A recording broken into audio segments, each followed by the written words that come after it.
Good afternoon and good morning to those who are listening us from United States. Welcome to another episode of Science of Business podcast. Today with me, there is Chris Welter, assistant professor from Miami University. Thank you for accepting my invitation. Happy to be here. Thanks for having me. And today we are talking about lean startup, business planning, and the success. Something that is super inspiring for me because we have so many models, so many ideas of what to do when you start your startup, what to consider. But then what you did, you checked which of those practices actually make sense. But before jumping into that, I'm really curious over 10 years of experience in entrepreneurship and science around it. Could you share with us some of your biggest insights, some business model that fascinated you in this time? Well, when I first started out as a researcher, there was a company that was started in Columbus, Ohio, where I was, called Skybus, which startup line. We're selling tickets. The first 10 tickets of each flight they sold for $10. And it was very much they were trying to compete with buses as opposed to compete with airlines.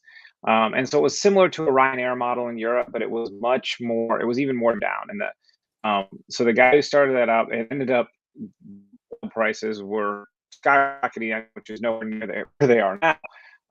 Kind of a business. He moved on from that to start another business called Silver. Basically, they trimmed down a whole lot of the rental car model and only rented Audi A4s and did it all digitally, no counters, no service people, nothing like that, and made it really hard for anyone to copy. And so the business model that he came up with there, basically, and this is what fascinates me. It's not necessarily one but business model, but you go into a market with a whole lot of big competitors. Here in the U.S., there's Hertz, there's Enterprise. These are large companies, large bankrolls, and they stepped into a mature industry, providing in essence the same thing, but in a very different way. And the business model made them tough to compete against. It's similar. Like, we know the model, we know the stories of Uber, we know the stories of Netflix and how they changed industries, disrupted industries, and those were due to business models. But I think the ones that are fascinating are the ones where the strengths of the former competitor, the strengths of the incumbent, become weaknesses. So that is the Netflix and Blockbuster or movie rental story, where having a lot of locations becomes a bad thing. The same thing as Hertz or other rental car agencies in this company called Silvercar, because it says, oh, you've got all these great utilities and all these different variations. We're going to do just one car.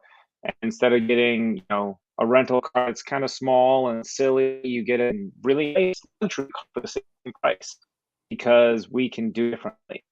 And so I'm always interested in the business models that come along and change the game. A lot of time it does come from shipping or disrupting things. I mean, there's another company called Dollar Shave Club. They were recently acquired by Unilever.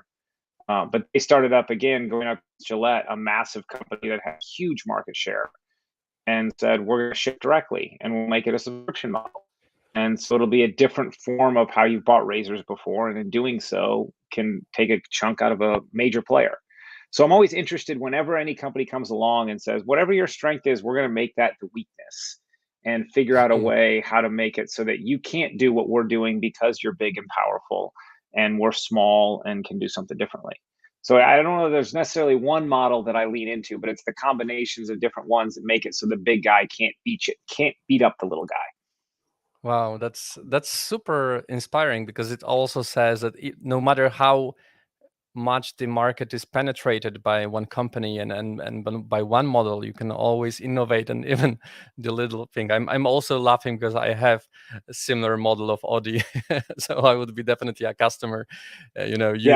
used to the brand, used to the car, and just happy that it's available somewhere else when I'm flying to. That's pretty cool.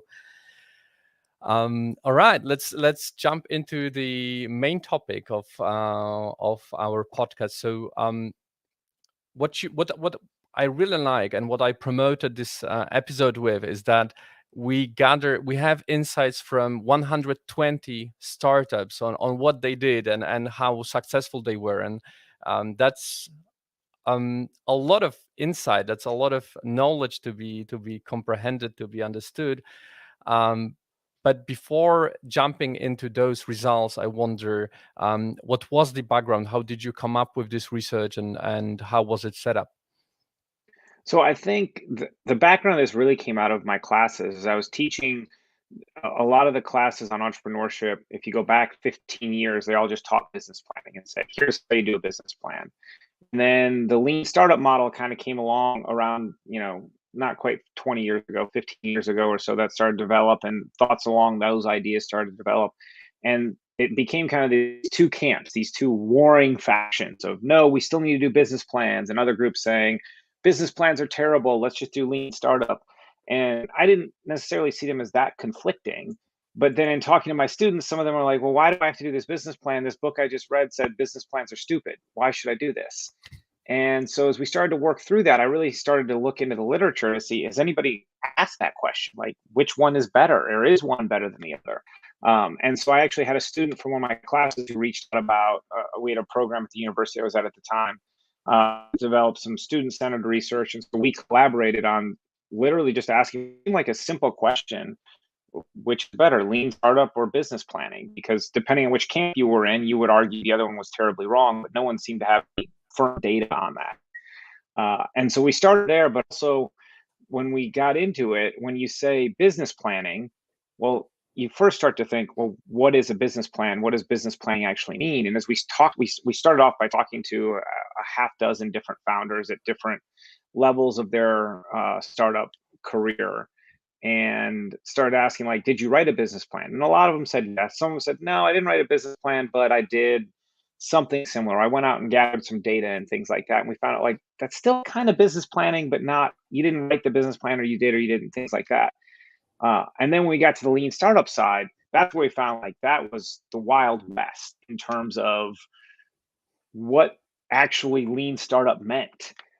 There were so many entrepreneurs who said, yeah, I know what a lean startup is. And I said, okay, what is it? And they said, it's lean startup.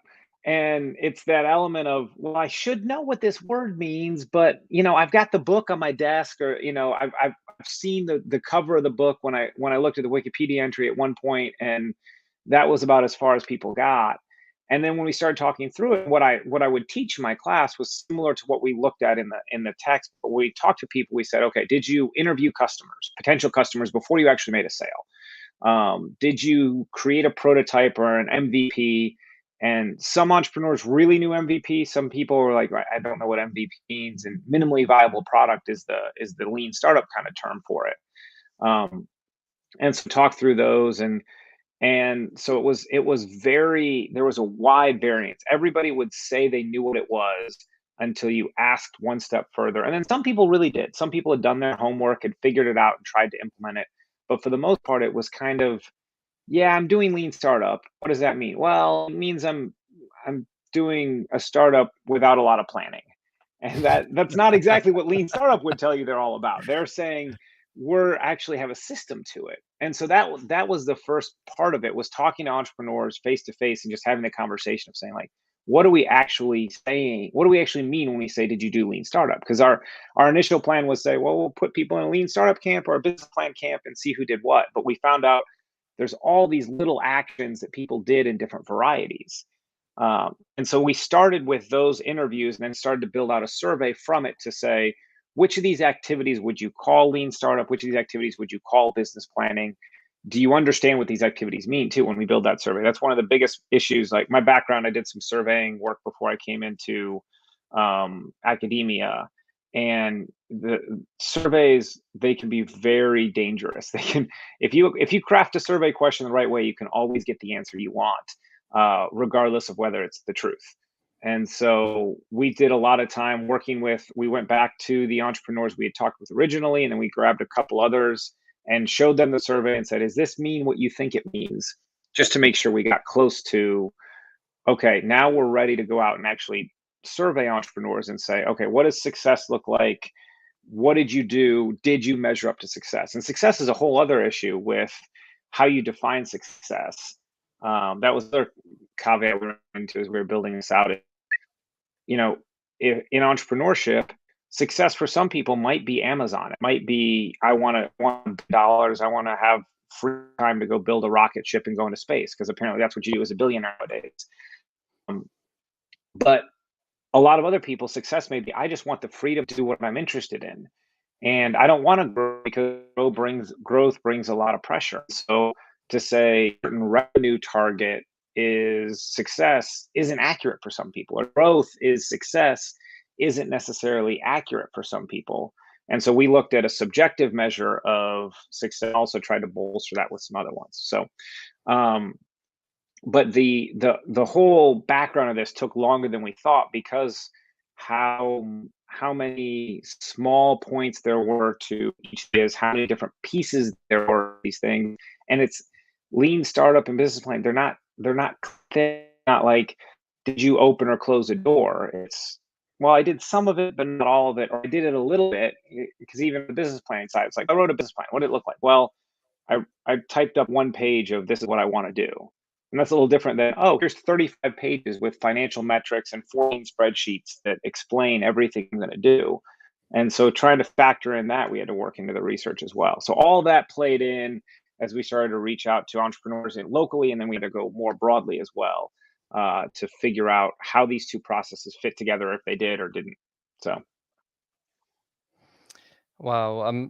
It reminds me, like, one day I wanted to do research on NGOs, to check which of the project management practices actually bring the best success. So very similar. It's just like, it just popped up in my head right now. But the problem I had was that the NGOs, over 100 that I interviewed, they didn't implement any of the project management practices. So so I couldn't, like, that was all, that's what I published. Like, it's really bad. But I'm really happy that you went on and actually pushed further to have some of those insights. So I wonder, um, out of those, the parts of business planning, and then later the parts of lean startup, which of those actually appeared to be successful, and how can we transfer those into practice? What should we remember when setting up a startup? Yeah, and so one thing we found pretty universally was, like, the act of writing a business plan was pretty well correlated with success on any measure we use. So we use both a measure of subjective success, like, do you think you're successful, but also any sort of growth. So in some cases, it might be number of customers or other things like that. But the more people employed the idea of writing a business plan, the more that was correlated with success. Now, the important caveat here is, following that business plan wasn't what we were looking at. And so writing the business plan, it's there's a classic quote, I think it's commonly attributed to Eisenhower, of planning is essential, or planning is essential, but plans are meaningless, or something to that effect. But that idea of, you have to go through the effort of making the plans. You don't need to follow the plans. You don't need to actually execute the plans as written. But the act of gathering the data, thinking through all the pieces of it, and I think it came across in both our interviews and in the data itself, of saying it wasn't necessarily that the plan was perfect or that we followed it, but in the action of planning and going through and saying, where's our money going to come from? Where's it going to go out to? You learn so much that you probably are doing what I would call micro pivots in that process of, oh, we thought we were going to open this storefront, but that's super expensive and we can't afford that. So now we're going to do more of a pop-up shop, or we'll do a cart or a truck instead of a restaurant, or like that. And that act of planning out those steps is really important. The other thing that came across, and that was on the business planning side, gathering data, getting funding, getting feedback on your business plan didn't seem to be that important. And those are some of the other measures we looked at. It didn't matter that much whether or not you got data, as long as you went and planned. It didn't matter that much if you showed your business plan to other people, or if people actually gave you money because of your business plan. It was more just that act of sitting down, writing it out, and having it written, as opposed to, I've got this idea in my head. Hmm. But That's on the also interesting. Just slowing down in here, yeah, and embracing this, because in Polish startup community, a lot of venture capital expect to have this business plan. This is the basics on making the decision, on Yeah, and then you need to follow it in a sense. But it's interesting, especially the part about feedback, that it's not that relevant. So it's just really I understand it as what is important is really thinking through the entire business and not necessarily planning everything, because you yeah, in the circumstances we live in, not that much can be predicted and planned up front. Absolutely. That's And awesome. it's that uncertainty that really makes entrepreneurship different, right? If everything could be planned out, we'd run all the businesses the same, and entrepreneurship would not be that interesting. But it's that uncertainty of even if you put out as best you can, who knows what's going to happen next month? You know, if all your plans are spot on, and then next month another company launches that you didn't know about that was exactly the same idea as you had, now you have to switch somehow, or at least adjust to the fact that maybe the market's half the size of what you thought because you got a competitor, or maybe you need to pivot a little bit to change how you're differentiated from that competitor. And you can never get that in the business plan because of that uncertainty. And so that I think what in the midst of this, as we were starting this, this project started in 2016, and so the publication process is a bit slow.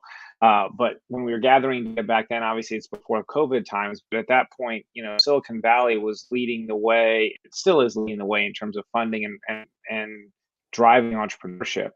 But they were moving further and further from business plans just to move the deal speed up. And so they'd still want to do due diligence and things like that, but they created more instruments to fund businesses that wouldn't require as formalized business plans or even as formalized contracts as they moved into safes and other sort of debt instruments.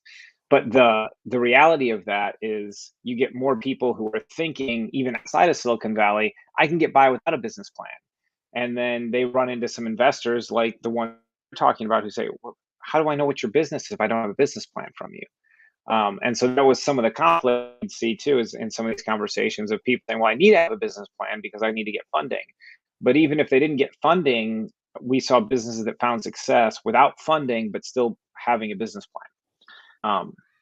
Now, on the lean startup side, what was interesting is some of them seem kind of obvious. One of the findings we had is with pre-orders, if entrepreneurs had pre-orders from customers, that was pretty well correlated with success. And while that seems obvious, it's one part of the lean startup that's not necessarily in the business plan. That's, if you can get started where you've already got people who are willing to pay for your product before you go make it, you're in pretty good position. And I don't know how much access you or how much familiarity you have with Kickstarter or other kind of crowdfunding platforms, but that's initially Kickstarter seemed to be like, hey, let's see if people are interested in this. Now it seems like it's a lot of outlets for entrepreneurs to say, well, let me fund my initial production runs before I've Mm, actually started producing them. And that kind of leans into that pre-order cycle where if you've got enough people interested off the bat, you can make those sales before any investment yourself. You kind of de-risk the option for yourself. So the pre-order one seemed kind of obvious. What was potentially less obvious, but more impactful, was this idea of interviewing customers. And so, in some of the training sessions I've run and I've been a part of, and my students as well, it amazes me how many people I come across that want to do entrepreneurship, but are hesitant or afraid to go talk to potential customers. It's like, no, no, I just want to program this thing, put it out in the world, and then everybody will find it and it'll be all great. And then I never actually have to interact with humans. And the reality is, if you sit down across from somebody and kind of ask them the questions of what do you want? What are you looking for, to really understand customers and really get into that, that's where you get a lot of great feedback. And so, one of our most robust findings across both measures was the act of interviewing customers is what drove success in a lot of cases. And so, in the startup process specifically, at any point along the way, to sit down, if you're my customer, to say, what did you like about this? What didn't you like about this? What would you like? What problems do you have currently that I could help solve? And having those kind of open-ended conversations, those interviews, really, really correlated well with success, what we saw. And anecdotally, it's what I've seen in life in terms of the trainings I've done, the people who are more willing to step out there and say, what do you want? And ask those questions and be willing to listen to that feedback are the ones that have found more success, at least more quickly, because they're willing to move in there and adapt and figure that out. I'm wondering some hypothesis about this pre-order. So it might happen that um, there were also other entrepreneurs who launched from pre-orders, but they didn't make until your research. So in a sense, launching this pre-order was a market test, and then they didn't pursue. And I wonder, so if the fact of having pre-orders is increasing the chances of success, or if it is a very strong predictor, so a test before you actually launch the product. So it makes sense from this side, but I wonder if it also boosts your success in any other way than testing it. Yeah, I think the pre-orders, I think it works in two ways. Is one is it can work as a filter as well, right? If you have to get pre-order fail, well then you can just move on and change um without having a whole lot of cost, right? Hmm. So, and from that perspective, and one important caveat this, and I would imagine you and your listeners are familiar with the whole idea of correlation is what we're looking at here. I can't necessarily state causally outside of my anecdotal interviews. Um, and so knowing that these pre-orders are correlated with success, but also any of these entrepreneurs I'm talking to are talking current venture.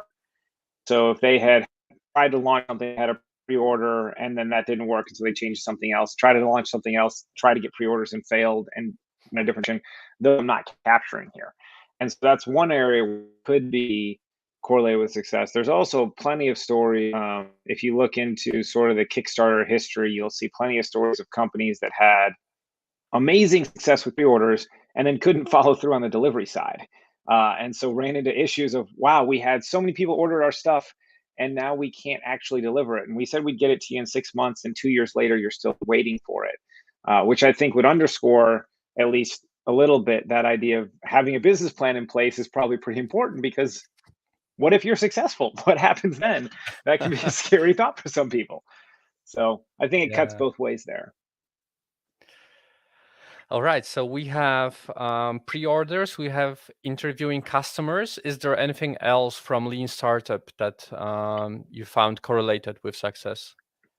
So we had some in the we so like I mentioned, we had two measures of success. The one was the subjective measure of how successful do you think you are, and with that, we had some more objective measures in terms of growth, what and whatnot. So pivoting found was correlated in the subjective measures, but was not correlated in the objective measures. So as you look at that, I'd take it a little bit with a grain of salt, or a little bit with cautiousness, when we think about the pivoting. But it did seem that entrepreneurs who were willing to pivot and change direction as they were implementing things, those entrepreneurs were more correlated with success, at least subjectively. Now, this is a little bit of speculation on my part, but I would think from the subjective measures, if you're saying, are you successful?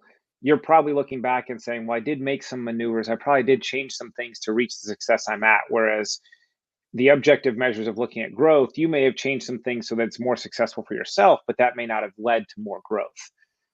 And so I can see why that might be a little bit of a nuanced measure, but that Hmm. adaptability, I think, leans into, again, the uncertainty we talked about with the business plan. And if you put these two sides together, you start to get more of a story of, well, I wrote a business plan, but I was willing to pivot, which means that by definition, I'm departing from my business plan there. And so if you start to weave this whole story together of thinking of, well, pre-orders and writing a business plan is kind of that impetus, and we're starting out getting things going in one direction, but interviewing customers and pivoting means that we got a willingness to adapt. And that's where I think that the meat of this story is, the real takeaways of these stories of practice is, it's a marrying of these two ideas. This idea of, I need to be prepared, I need to think through as much as I can ahead of time, but in the midst of that, I need to listen to people and learn how to adapt according to what those people are telling me, those customers are telling me. All right.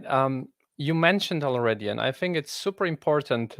Part of research is not only to show what is important, but also to underline what is not that essential as we might think. And I know you listed some 10 or more measures of business plan and the lean startup in your research. So I wonder, what about those that are not that important, at least up to the knowledge we have from this research? Sure.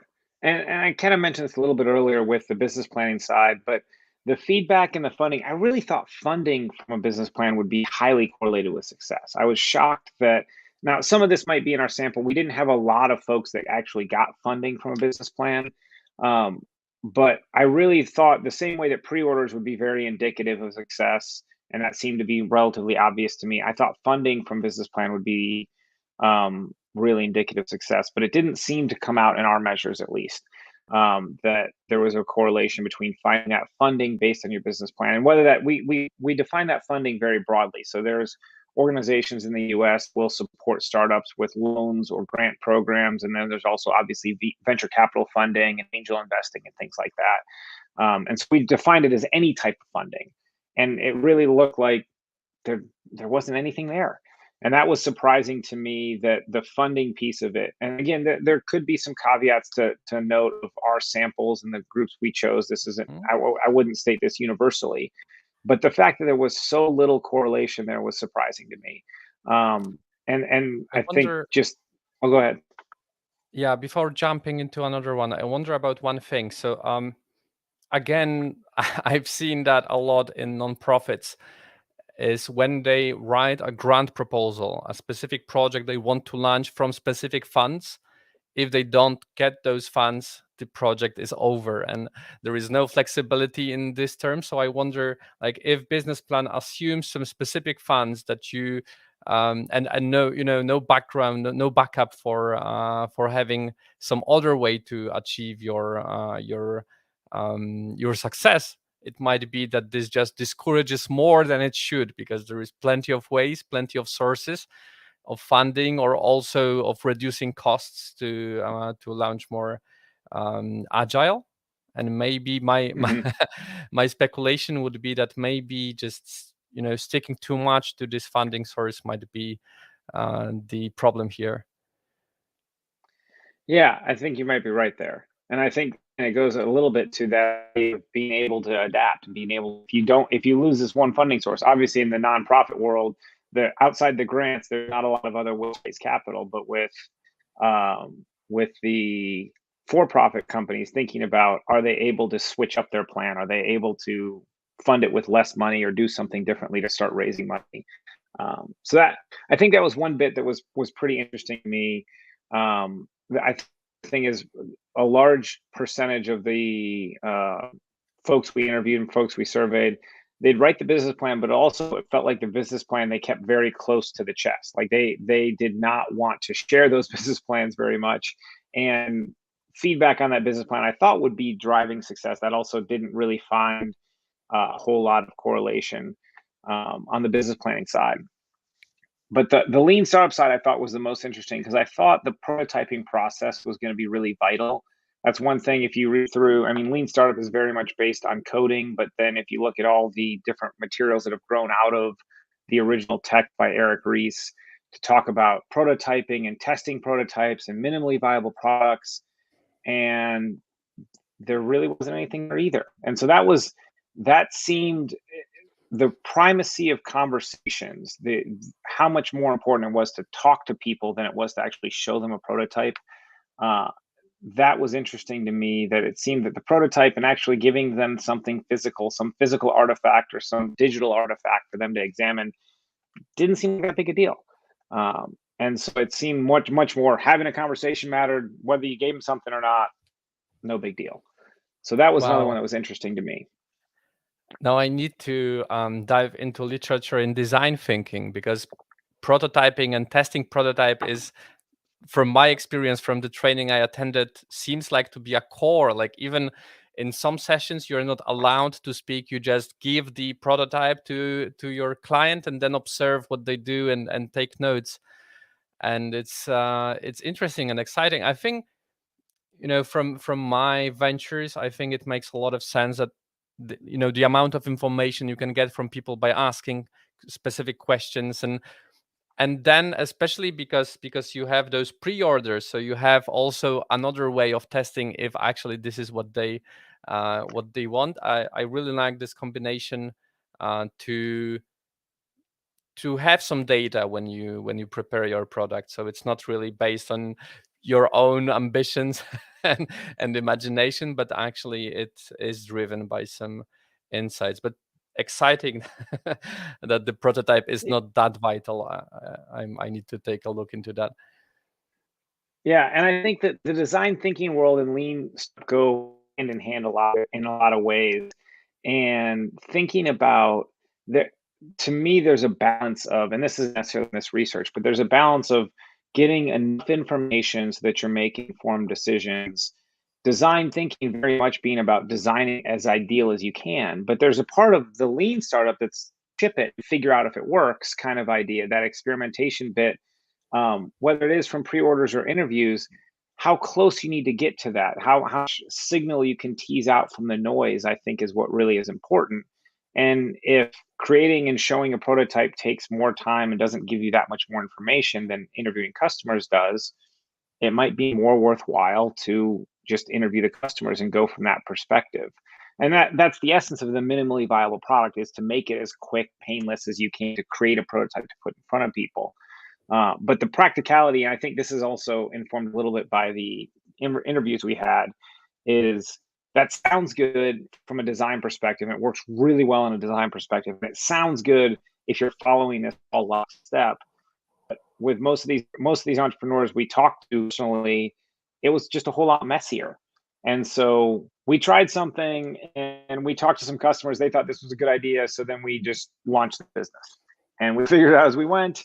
But we didn't necessarily take time to prototype because we didn't even read the book. So we don't know what the steps were. It was those kind of things they did, part of them, as opposed to following our prescribed design thinking process or our prescribed prototyping process. Wow, is there anything else that wasn't that relevant? The experimentation, I think that fit a lot with the prototyping. I think it was not, once I saw the prototyping result that strong, there was not a strong correlation between experimenting and success. And part of that may again have been our sample and the Hmm. entrepreneurs we were looking at, that um, they weren't, there was a chunk of them that were in the digital space, but they weren't like heavily skewed to digital startups in line with like Eric Ries's original, his startup, and some of the things there that might be more relevant, or those experiments are just changing code and rolling it out. And so in a purely digital environment, I wouldn't be surprised if those results change. I don't know Hmm. whether they would or not, but given a mix of entrepreneurs who are starting, brick and mortar stores and entrepreneurs who are starting digital products, experimentation seemed to be much less relevant. But then it depends on your context. If you can experiment easily and you can just change a line of code and see how it works for a little bit and then change it back, it might be a lot bigger of an impact. But I don't know at this point. Yeah, like for the I imagine for any landing page where I've seen some data, like not really rigorously done by some researchers, but even changing the color of the button, the position of buy now, the wording, like having multiple versions of those Yeah. might have a lot of impact. And then if someone cancels all experimentation, they just create one Facebook ad for their shop and they keep on running it without checking if it's actually bringing any customers. So I imagine like um, there might be something more to it. But also interesting, I think, especially because you have a comparative um, um, sample, so not all, if you've done a research only on experimentation as the only variable, the results might also be different. But thanks to the way you did that, you have some 10 different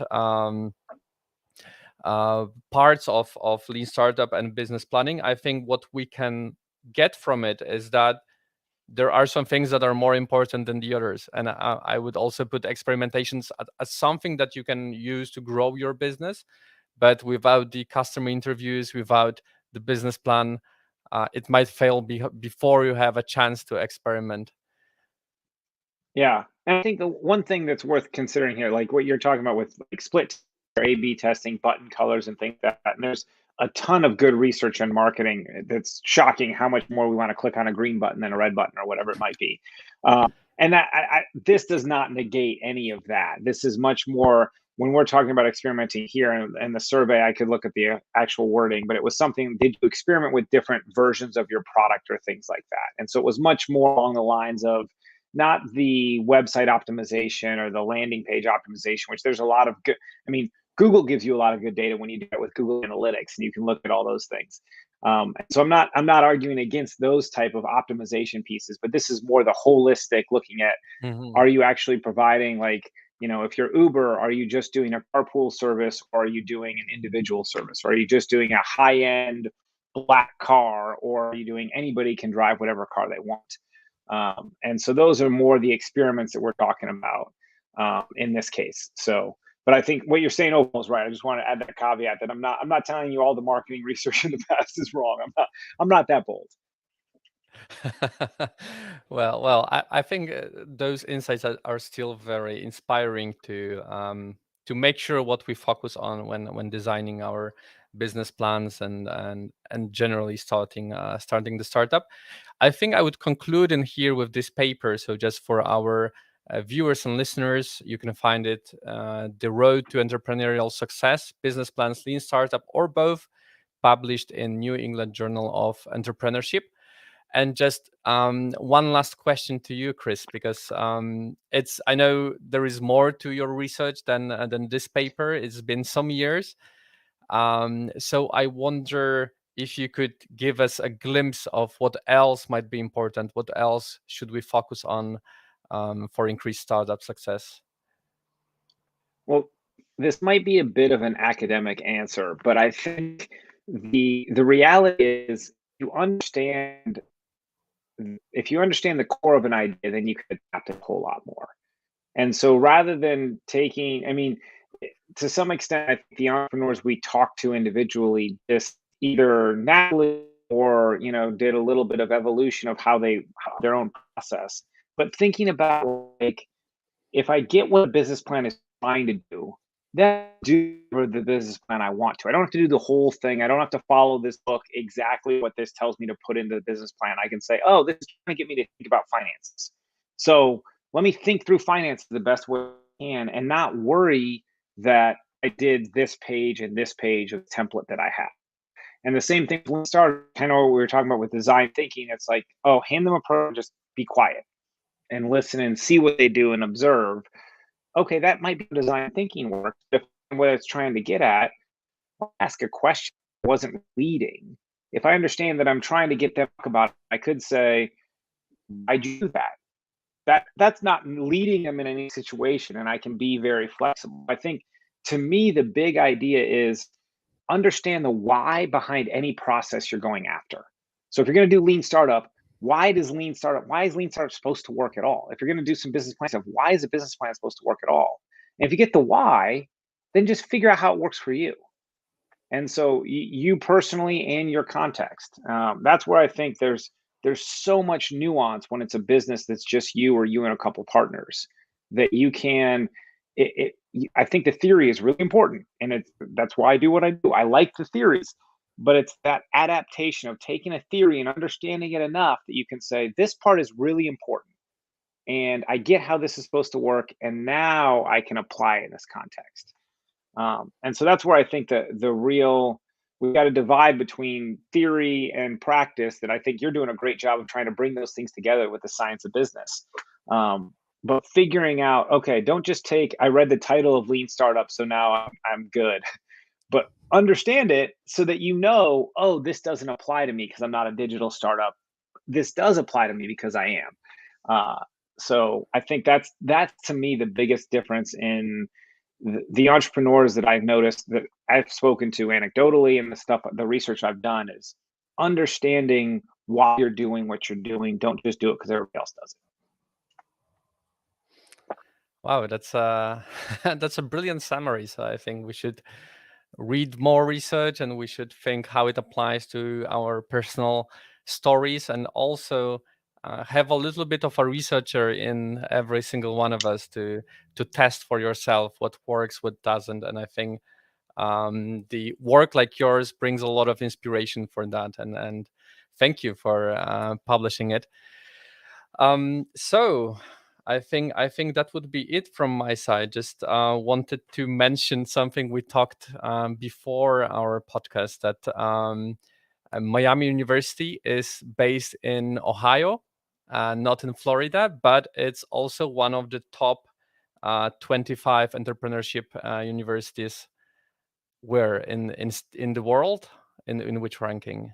I think in the world, I gotta look. There's so many different. The Princeton Review, I think, does the world, but I don't want to be too arrogant. We'll keep it there, and maybe it's in the world. We can look in the rankings a little bit more, but we'll come best. Thank you. Thank you very much for our conversation. And yeah, good luck with your upcoming research. Thanks for having me, and thanks for doing this. I think this is a great tool. So